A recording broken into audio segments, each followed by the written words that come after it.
10. De luto. Desde nuestro último encuentro con el general habían pasado unos 10 meses, tiempo suficiente para haber producido un cambio de años en su figura.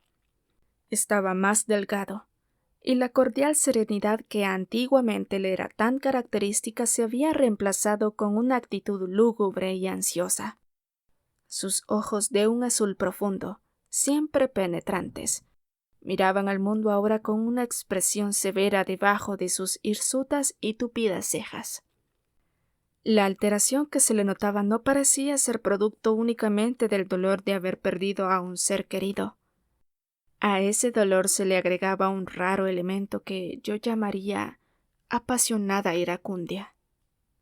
Pocos minutos después de reiniciar el viaje, el general empezó a hablar. Con su típica franqueza militar, se refirió al luto que padeció después de la muerte de su querida sobrina. Acto seguido, irrumpió en un tono de intensa furia y amargura, maldiciendo las artes infernales de las que ella había sido víctima. Expresaba, con más exasperación que piedad, su rechazo de un Dios que permitiera tan monstruosa indulgencia a la lujuria y malignidad del infierno. Mi padre entendió enseguida que el general había sufrido alguna calamidad fuera de lo común. Le pidió que, si no fuera demasiado doloroso, nos contara cuáles eran las circunstancias que merecían los términos tan fuertes en que se había expresado. Podría contarle, con gusto, dijo el general, pero usted no me creería. ¿Por qué no?, preguntó papá. Porque usted solamente cree en lo que está de acuerdo con sus propios prejuicios y sus propias ilusiones, dijo en un tono algo irascible. Yo era como usted, pero la vida me ha enseñado a pensar de manera diferente. Intente conmigo, entonces, dijo papá. No soy tan dogmático como usted cree. Además, yo sé muy bien que usted siempre necesita pruebas para creer, y por eso estoy muy dispuesto a respetar sus conclusiones. Usted tiene razón al suponer que no ha sido a la ligera que he llegado a creer en lo fantasioso, porque lo que he experimentado es eso, fantasioso. Una evidencia extraordinaria me ha obligado a dar crédito a algo que era diametralmente opuesto a todas mis convicciones anteriores. He sido utilizado como una ficha inconsciente en manos de una conspiración sobrenatural.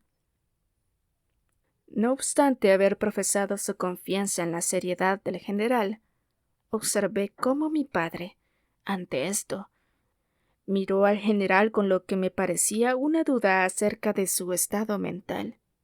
Por fortuna, el general no lo notó. Con una mezcla de tristeza y curiosidad estaba contemplando el sombreado paisaje de valles y bosques por donde nuestro coche pasaba en ese momento. ¿Se van a las ruinas de Karstein?, preguntó. Es una coincidencia afortunada. Iba a pedirle el favor de llevarme allá para verlas. Tengo un motivo especial para querer examinarlas. Tengo entendido que hay una capilla, también en ruinas, con una cantidad de tumbas de miembros de aquella antigua familia. ¿No es así? Es verdad, dijo mi padre. Y son muy interesantes. ¿Está pensando usted en reclamar las tierras y los títulos hereditarios de los Karstein?, preguntó mi padre. Lo había dicho en broma, pero el general no respondió con una risa, ni siquiera una sonrisa, al chiste de su amigo, como dictaba la etiqueta. Al contrario, se puso aún más serio, incluso molesto, rumiando algún asunto que había provocado su ira y su horror. Algo muy distinto, dijo bruscamente. Tengo la intención de desenterrar a alguno de esos nobles personajes, con la bendición de Dios. Allá espero poder cumplir con un sacrilegio piadoso. Con él espero eliminar a ciertos monstruos que andan por la tierra. y permitir así que la gente pueda dormir tranquilamente en sus camas sin ser asediada por asesinos. Tengo cosas extrañas para contarle, mi querido amigo, cosas que, hace unos meses, yo mismo no habría creído posibles. Mi padre lo observó de nuevo, pero esta vez sin una mirada de duda o sospecha, más bien con una expresión de aguda inteligencia y de alarma. El linaje de los Karnstein, dijo, está extinto. Desde hace 100 años al menos. Mi querida esposa fue descendiente de esa familia, por el lado materno. Pero hace mucho tiempo que no existen ni el nombre ni el título. El castillo es una ruina, y la aldea está abandonada.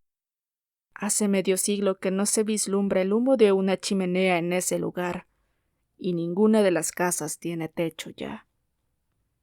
Tiene usted razón, dijo el general. Me he enterado de todo eso desde la última vez que nos vimos, y he aprendido muchas cosas que le van a sorprender. Pero mejor narro todo en el orden en que los eventos ocurrieron. Usted conoció a mi querida sobrina, mejor dicho, mi niña, como yo la llamaba. Ninguna criatura más hermosa. Hace apenas 3 meses estaba en la flor de su juventud y su belleza. Es verdad, la pobre, dijo mi padre. La última vez que la vi estaba hermosa. Su muerte me dolió más de lo que puedo decir, mi querido amigo. Sé que para usted fue un golpe terrible. Tomó la mano del general y la apretó. Los ojos del viejo militar se llenaron de lágrimas y no hizo ningún esfuerzo por ocultarlas. Hace muchos años que somos amigos, dijo. Sabía cómo me acompañaba en mi dolor. Yo que no tengo hijos propios. A Berta la quería con un amor especial, y ella me correspondió con un afecto que llenó de alegría mi hogar y me volvió la vida feliz. Ya nada de eso existe. No estoy destinado a vivir muchos años más sobre la tierra. Pero antes de morir, con la ayuda de Dios, espero poder cumplir un servicio a la humanidad.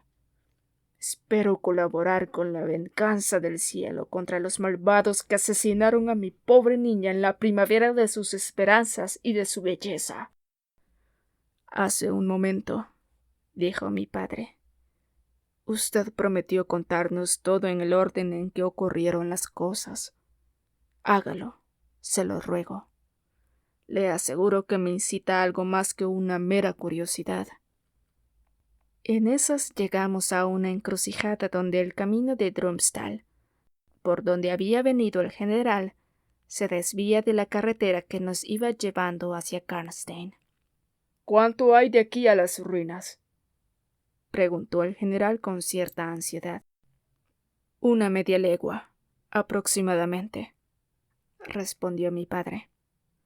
Pero, por favor, cuéntenos la historia que, en su bondad, nos había prometido.